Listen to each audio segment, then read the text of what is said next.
Welcome to Worldview Talk Show. I'm Chantale Escobar, and I'll be your host for today. Today, we're going to be talking about seeking bondage and dealing with addictions. We have with us today Pastor Joe Chevere and Guy Baffi. Can you please tell us a little bit about yourself, Pastor, and what addictions you have dealt with? Well, I'm assistant pastor at Christian Pentecostal Church, but when it comes to this drug epidemic, we've been able to open up a Celebrate Hope Recovery Center, and then also establish a bunch of Celebrate Recovery 12-step groups that we've been working on. Myself, I'm an ex-drug addict from downtown Brooklyn and got clean and saved in 1985. So Beautiful. That's what I guess brings me to this point of having this conversation today. Yes. So. And how about yourself, Guy? I am a member of CPC as well, and I am one of the leaders at our Celebrate Recovery and Renewal on Fridays, and there are other meetings on the island in different places. And I come from the same neighborhood as Pastor Joe in Brooklyn, and did some of the same things that he did, maybe at different times. And got into drugs very early and stood there a long time, longer than I would have liked to, and got clean in 1991. That's beautiful. I wanted to ask Pastor Joe, what was the hardest thing to deal with when you were dealing with those addictions, or even right before? And what helped you get out of that? Or at least identify that you were struggling? Yeah, it's like it's the whole title of this show today is pretty interesting within itself. Yes. And the reason why is because at first the element of my neighborhood where I grew up, it wasn't the peer pressure of getting high. It was more about the neighborhood, it just being welcomed in the sense that everybody got high. Right. And everybody was doing it. The older people did it, the younger people did it, so it was just something you did. Mm-hmm. And so elevating it from one drug to the next is where it becomes real complicated, because something that becomes or introduced as social becomes an everyday way of life. And then before you know it, you get bit by that heroin or cocaine, whatever it is that you're doing, which in my case was both. I was speedballing, and what that is when you mix heroin and coke together, and you shoot up, and that's how bad it got for me. And what ends up happening is that your mentality becomes so warped in the sense that you're in bondage in a place where you're no longer trying to get away from drugs, but you're trying to avoid being sick. It's like I would wake up in the morning and I needed to get high so I could get straight. Right. You know what I mean? And so just to get my mind functioning properly, I would need to get high to get straight so I could live my life and then go do what I had to do. But the reality is that addiction bites you in such a way where you become very limited in being able to have any rational understanding of what you're doing with yourself or your future. And that's where most people really, really get stuck in this area. For me, it was literally a time in 1985 where I went into a rehab home. And I went into the rehab home because it was either going to prison or just literally getting killed on the streets. Wow. I was pretty much left for dead out there in the streets, and it was like, okay, it's time. Something has to give. And so I felt like going to this program only because I thought it was the best thing for me to get away from everybody, get away from everything. Little did I know that it was a Christian program, and I thought I can get over on them. Right. I thought I can manipulate a Christian program, meaning that they were going to love me and embrace me and all that good stuff. And so I figured this would be a good place for me to go. And everybody that might have been looking for me might not find me there. They wouldn't be looking for me there. You know what I mean?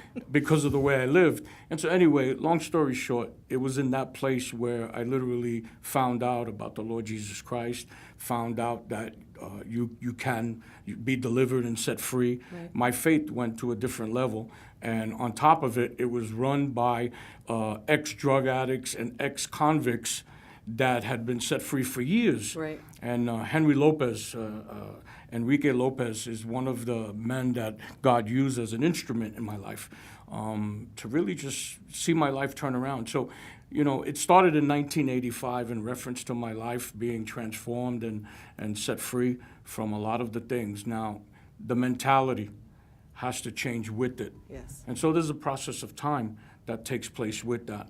Some people might tell a different story on their part, but for me, it took a while. It took a while to change my ways, change the way I spoke, Right. change the way I acted, change the way I responded to certain things. So, but the initial touch for me was in 1985 there in Anchor House. That's beautiful. Two things really stood out to me. You were talking about, you were already in a prison because the way that you were living and the atmosphere that you were in, you had no choice but to seek bondage because that's all you knew. And then when you were in it, you had to stay there to be straight, but really to put on this illusion that you were okay. And when you realized you needed some type of help only to stay away from prison, even though you were going from one prison to the next, you really became a prisoner of hope. You didn't realize you fell into not God's trap, Absolutely. but into his hands. Absolutely. And that was, it's really beautiful because whether we decide to, deal with drugs or decide to go down any form of addiction, all of it is a frame of mind that you have to say yes, Yeah. that you have to choose that I'm going to do this or that it's not that big of a deal. So I think that's beautiful that you were able to go into a place where they were already where you were at, so they already knew what you were going to try Yeah. to do. Well, I'll be honest with you, though. When the way you present that is 100% true. But when you're in the midst of it, when you're living it, you don't see it as bondage. Right. You're literally making it the best of your life. Mm-hmm. This is the life you're living. Right. So it's not like every day you're fighting and you feel guilty about getting high. You're okay with this is your life. Right. And so you're living the way you're living, you're doing what you're doing, but it's like what we teach now that we're free and clean. We teach through the Celebrate Recovery that when your pain becomes greater than your fear Wow. is the beginning of your Wow. healing. And so what ends up happening is like what I'm saying is when it got to that point where everything crumbles and your pain is overwhelming, Right. you can't control it anymore. So you literally will try to control your addiction as far as you can because there's greater things that you're hiding from. Right. There's a reason why you became addicted. Right. You see, there's a reason why you even entertain drugs or do these things or get drunk or anything. And so you're hiding something down deep, maybe not dealing with certain things. Right.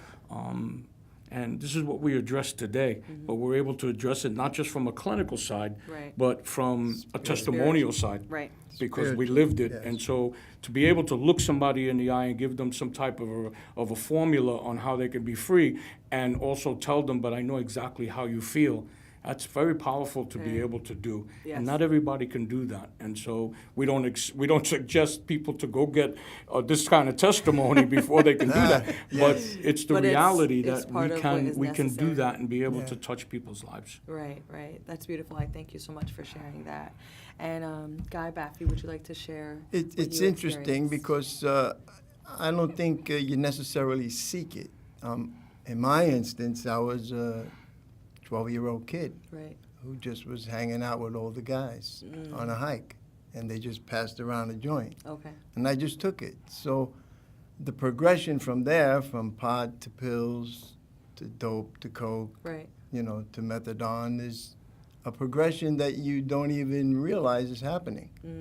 And you're not really doing it to be accepted. It's just you're going with the flow. Okay. But there is a spiritual aspect to this. Yes. We have an enemy, Yes. and we know that he comes to destroy our lives. That's right. And if we don't know this, then by the time we get knowledge of it, we may be in a position where our lives are unmanageable and we do need help. Right. Were there any points that you can remember in your life that something might have happened in order or before you took went to a deeper drug, or before, when that transition happened, was there anything that made you seek, or you were just so aloof about it that?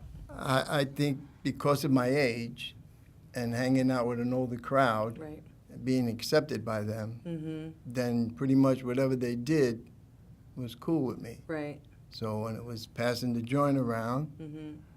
I took it. And you trusted them. Right, and then when it got to the other drugs, to heroin and other drugs, you just went along with it. I don't think most drug addicts think about it in that aspect. Right. I think it's just a lifestyle that overtakes us, and before we know it or realize it, we're in too deep. That's very good. Yeah. It's like a mosquito stuck in a spider web. Like a bug, any kind of bug that's Right. stuck in a spider web, and the spider doesn't come and do anything yet. But the more Waits. the bug tries to Waits. fight to get off, Right. the more The harder entangled he gets. becomes. Right. And it's amazing. Right. It really is. And years go by, and before you know it, you realize you've wasted so many years on Yeah. addiction. And like you said, it was a strategic strategy that the enemy uses to be able to manipulate your life. So to be set free and clean and sober and live a life and move on and just be able to have a life. Have a life to actually live. And literally, yeah. Right, And right, it's it's it's important. amazing to be able to look back and see what the Lord has done, and be that testimony to many people Right. that are out there, that know you from when you were. From when you were. Yeah, so they can look at you like say- Lazarus. Yes. Yeah. They yes. look at you like, oh, he's out of the cave. Look at him. Oh, please, It's I have a amazing. story that when I went back to my program, methadone program, after I was clean for a while, and I wanted to speak to my counselor, and I said, is Jan there? And they went and got her, and she came downstairs, and she looked at me and said, can I help you? Oh, she didn't recognize I said, you. Jan, it's me, Guy. Wow. And, and a lot of the guys on the program, who thinks you're dead? But it's a Right. great testimony It that is. God uses that in other people's lives. Because Awesome. the people that they think are the most hopeless, God will save just Yes. to show To you His off. glory. That's right. That's right. Yeah. I have another question so how was the role of your parents in your lives? Were they, well, I know partially yours because we spoke earlier about your mom throwing a party, right? But what was her life like in your life, separate and together? My mom. Well, first Or let me parents. mention that my dad. I never met my dad. Okay. Never met my dad, and passed away years later, but never had a relationship with my dad. My grandfather was the key to everything in my family.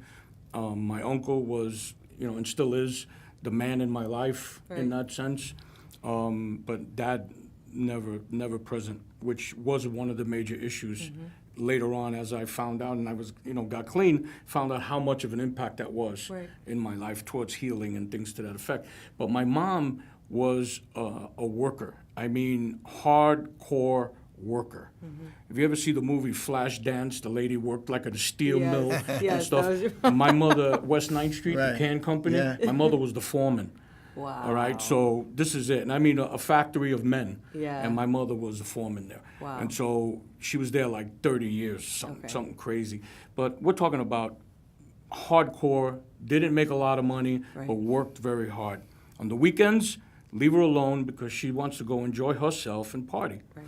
And so, to me, that was never an issue growing up because she deserved it. Right. Now, as a Christian, you start looking and saying, what was she thinking? Right. But I love my mom, Yes. she's gone to be with the Lord and everything. And my heart is always, me and my mom were two peas in a pod. But the reality is that the growing up sense was there was really nobody there to control me. And everyone that tried couldn't. Okay. I was literally buck wild. Right. If anything, you know how they call the black sheep, the Yeah. guy on the other side of the tracks or anything like that? I was that one. Right. I had another uncle that was killed in downtown Brooklyn, Sonny Center Temple, and they thought he was Sonny Sinatra. And they shot him down on Rapollet Street, downtown Brooklyn. And he was buck wild. Yeah. And that's all they ever said was, he's just Just going like to be, him. Just he's like Sonny his all uncle, over again. huh? Right. Right. And so things. I fulfilled that. everything that everyone ever said that he will be Right. in the negative. I literally was fulfilling all those things. And I mean to the extreme that we don't have enough time Right, to to talk go about, in. which Christ has set me free 100% Amen, amen, from. yeah. But my upbringing itself was just vicious in the sense that everything that and we come from the same neighborhood, everything around us resembled the wise guy, the mobster, the street life.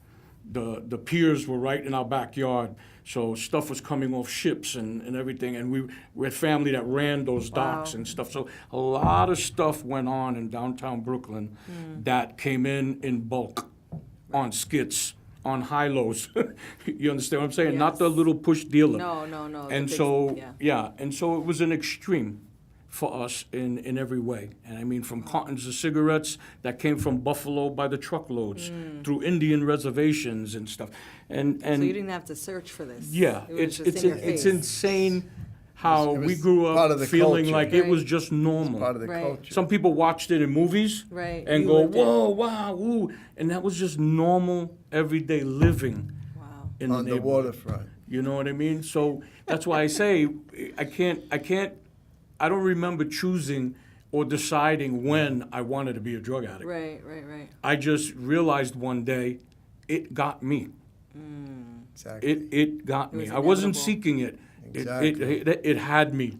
And that's when the problem really, really began. So it was almost like it was seeking you just Yes. by. It was seeking The me. Yeah. I atmosphere. would have to say that without a doubt. Yeah. Takes advantage of the situation Just- you're in. I don't know about you, but I went to Catholic grammar school with Okay. nuns, and I come from a family of 9. Wow. My mother had her hands full. Yeah, you could say My that. dad was a gambler, womanizer, and he wasn't around. So the boys, 7 of us, Yeah. kind of just did what they could, and my mother could barely keep us in check. Right. And all the while going to Catholic school and going to mass, and you're just in an environment where, because you have no supervision, no family structure, Right. that no matter what you're taught in school or in church, when you get out there and in the streets, and we used to go to Prospect Park and disappear for the day, Right. you know, the first thing that comes along hooks you, and Yeah. and the enemy knows that. Yes. And so he throws these things our way Absolutely. that glitter, Mm-hmm. and we go for them. Yeah. Like they're diamonds, but they're glass. And we get all And cut they up hurt you. and beat up, and the end result is that you're in a fix Right. that you never meant to get into or Right. didn't plan to Didn't get plan into. to. And I really like that you use the word glitter. You know, That's 'cause what it his, is. His light Yeah. is false. Right. You know, the way he works is always in the temporary. Yeah. You Yeah. know, and thinking that it makes you think, oh, this is just temporary, but you know, it's Gets an your attention, illusion. though. It gets your attention, and it can become permanent if you stay there, if you keep your eyes focused on that. And so with Right. something shiny, with something, you know, even that is around you or it consumes you, you don't even have a choice but to look at that. Yeah. You know, and that's something that I can only imagine what that's like. I never experienced anything in that way. I was raised in the suburbs, but there were, even there sometimes, or actually a lot of the time, because there's only so much that you can do in the suburbs, that there's a trap for that too. Mm-hmm. Because it starts off with, oh, let's drink at someone's house on the weekend. Before you know it, someone comes over. They have money. That's all it takes. You know, one little thing. But I wanted to go in from here because we're talking about the enemy now. And we're talking about his strategies in trapping, whether it's us or whoever it is that they're in an atmosphere of bondage. What spiritual things did you deal with at the time that were you able to identify that they were spiritual, if and when, or after the fact when you were saved? Were there things that God opened your eyes to see what that really was? That, you know, some people, they might be spooked out of that, Yeah. you know?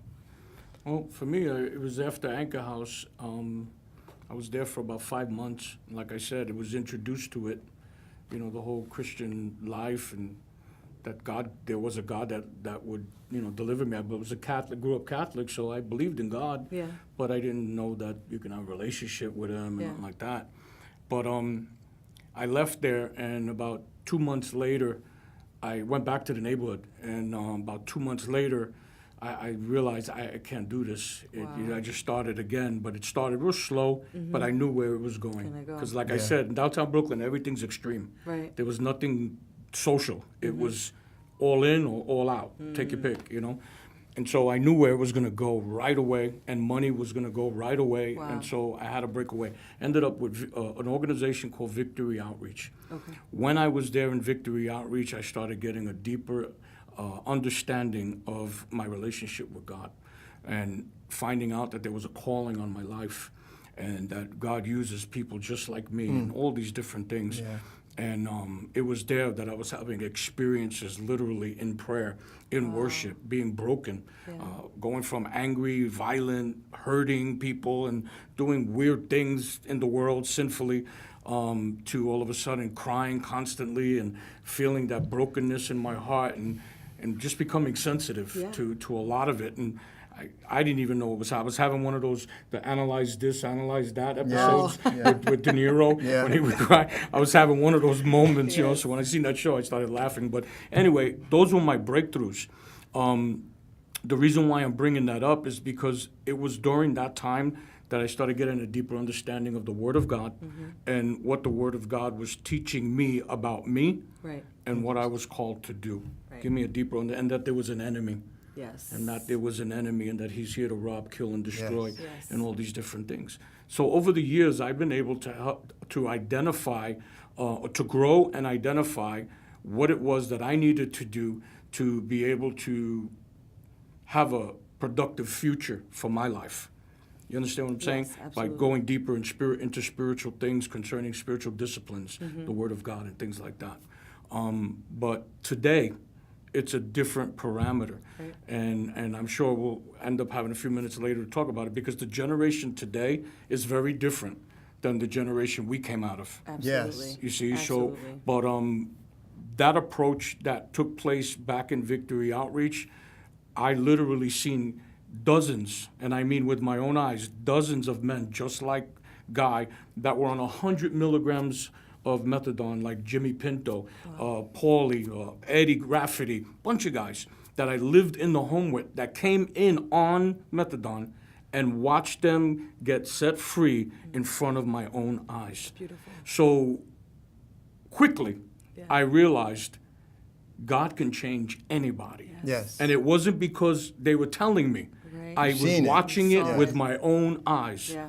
And so to this day, that's carried with me, Yeah. that there is no one that can convince me that Yes. God does not change people's lives, Yes. because He I've seen it. does. It's Yes. evident, Yes. okay? So and that's what faith is, right? Having the evidence. Absolutely. Having the evidence, and so I'm Absolutely. glad about that part of it. So my faith is elevated to a point where it's not just about me anymore, but it's to use the testimony as a trophy of grace, Right. to be able to share with people that we are treasures out of darkness, and that same treasure that we found you can have too, Right. Yes. and things like that. So it's really important, really important. I really like what you said there, that we're treasures out of darkness. Treasures of darkness. And That's Isaiah 45, 2 and 3. beautiful.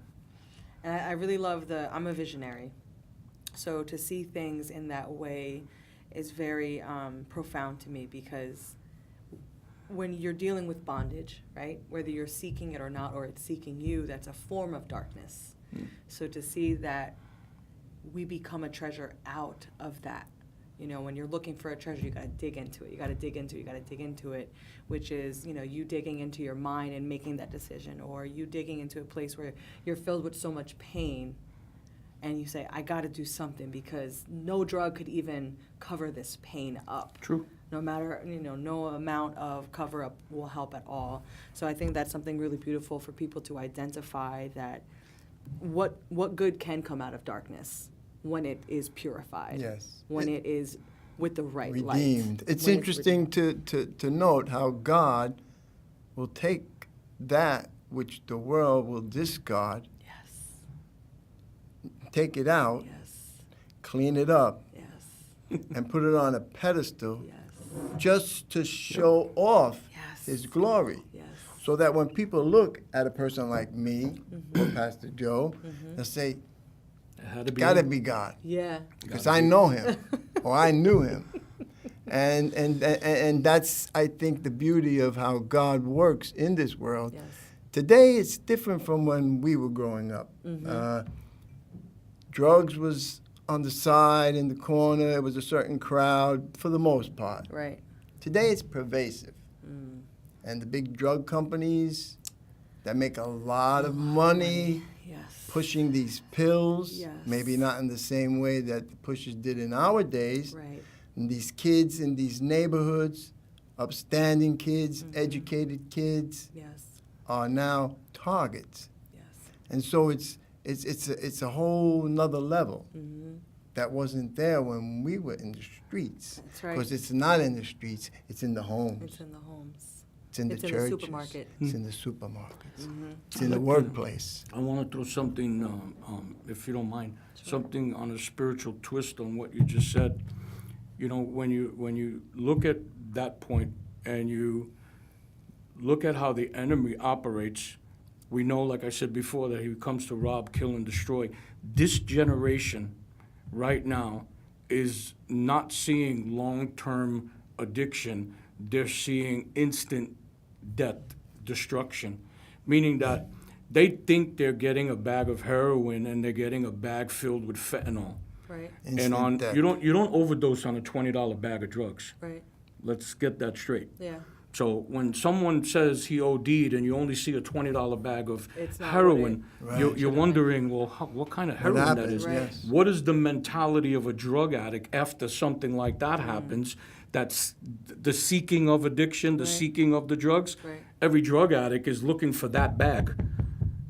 They're not looking to run away from it because that person died. Right. They're actually running did he towards get it it? because Now, that's the good stuff. Where did he get it? Yeah. But the reality is what it's laced with is death itself. Yeah. There is no one that can live through an overdose of fentanyl. No. That's just reality. Yeah. And so when we see that and we spiritualize it, we get a better understanding of quoting that scripture, he comes to rob, kill, and destroy. He got to the point where he ripped us off. He robbed years from our lives. Yep. He killed many visions, many dreams in our lives that maybe we never were able to Yes, fulfill. We definitely. do say at times would have, could have, should have, but I never did, right? But he didn't kill us. No. He couldn't destroy us. No. You see, he never got a chance to do that because we got set free. Yes. These kids, it's like he's going right to point 3. Right. He's skipping all the other Right. He's steps. skipping Yes. all the other points. And this is a generation that everyone that passed, think about it, every one young person that gets killed in this way, how many children were supposed to come from them? How many other family members or generations after them Right. that have just been canceled out? And what great thing were they supposed to do? Or Right. what dream What did they have inventions in are they them? were supposed to? So we only see it as an individual. Right. But what was the plan of God upon that one's the life inheritance. that we're never going to find out? And so it's amazing how the enemy's working. You could see the fierceness, the anger, the hostility. Maybe it's because he knows his time's almost up, Yes. His and time- so Oh, he's yes. operating His at a time's different absolutely- level. Yes. We can go in many different directions, but the reality is guys like us look at it like there's no time for us to stay in church and pray about Right. this. We need to get out We need to there. be out on the front lines doing what needs to be done. And years ago, it was never like this. You had 1 or 2 friends with OD and die. It was never like today where 3, 4, where you look a at the week, 5 a paper, week, yeah. or at our meetings, somebody, 1 or 2 guys from our own meetings, it wasn't this many. Yeah, no, that is definitely, it's such a huge difference, and I think it's just gonna take all of us, whether you're a believer or not, to stand still, and to make a choice. So I thank you all for watching Seeking Bondage and Dealing with Addictions on the Worldview Talk Show. We hope to see you again.